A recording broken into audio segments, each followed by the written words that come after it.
सो सांग मैंने आज ब्लॉगटा पूरा शेष जाए देख तो आपण को केमिति लगुच कमेंट कर तो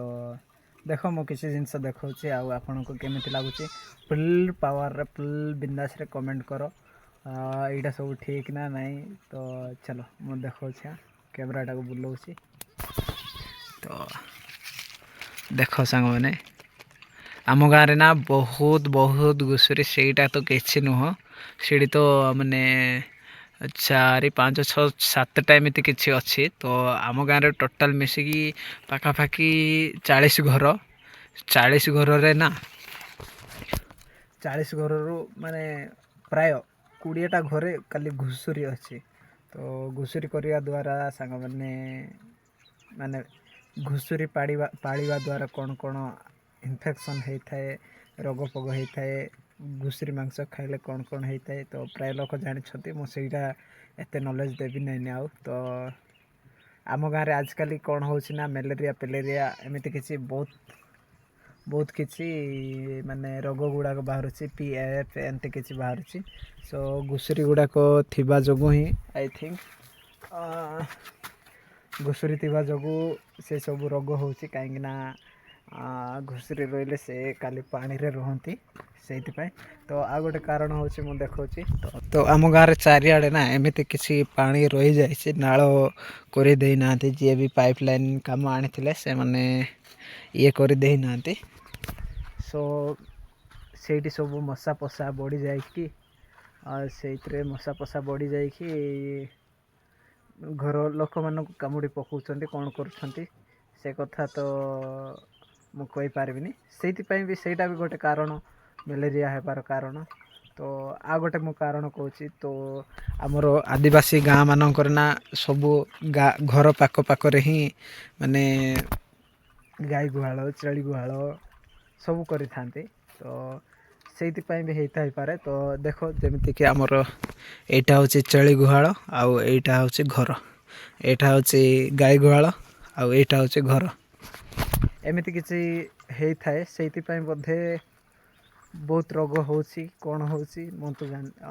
मु भावुची सेमती आउ गोटे कथा कहबी आम गाँव ना सकाळर भात संध्यारे खाई था आम गाँव नुह प्राय गाँव में मुझे खाऊँ सकाळर संध्यारे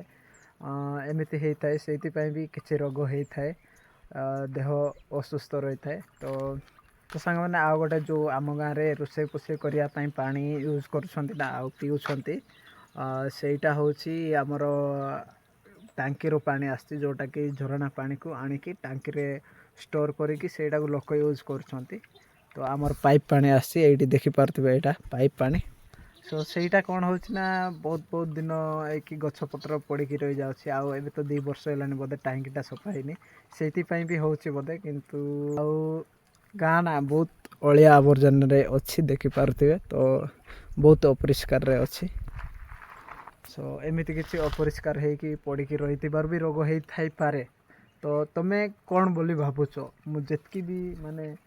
ये होता है से सब गुड़ाक मु कहीदेली तुमको तो कोपरी भाव में होता है सेटा कहीद हाँ आ गोटे कथा भूली जाइए आम गाँव ना मशारी टांगी शुअंती का घरे भी मशारी टांगी शुअंती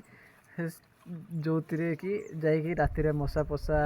जिते शुई था राति बोली किसी ना जिते शुथे से जाकि मशा पशा कामुड़े से मलेरिया कि कौन होता है मो मन मो हिसाब रे मो कहूँ आ बाकी तुम राय कौन कमेंट कर आउ जना भाई तो सपोर्ट करो मो यूट्यूब चैनल को तो आ तुम भाई ये छोट दुकानटे कर तो आपन तुमको केमिति लगुच कह तो दुकान कर कारण कहूँ तो आर पूर्व ब्लॉग रे भी मो दुकानटा को देखे सारी तो आउ थे देखे दूसरी तो भाई आम गाँव ना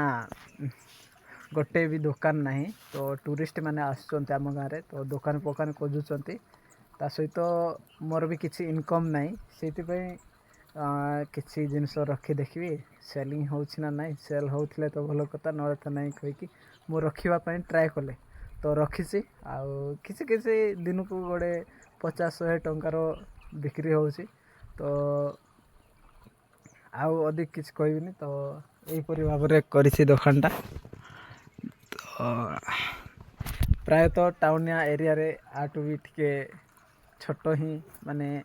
ଲୋ ବଜେଟ୍ରେ ହିଁ ବନା ହେଇଥାଏ। ତ ମୁଁ ଅଧିକ କିଛି କହିବିନି ଭାଇମାନେ, ତ ଆଜିର ବ୍ଲଗ୍ଟାକୁ ଏତିକିରେ ଶେଷ କରିବା। ତ କେମିତି ଲାଗିଲା କମେଣ୍ଟ କର। ତ ଚାଲ ପୁଣି ମିଶିବା ଆଗାମୀ ବ୍ଲଗ୍ରେ।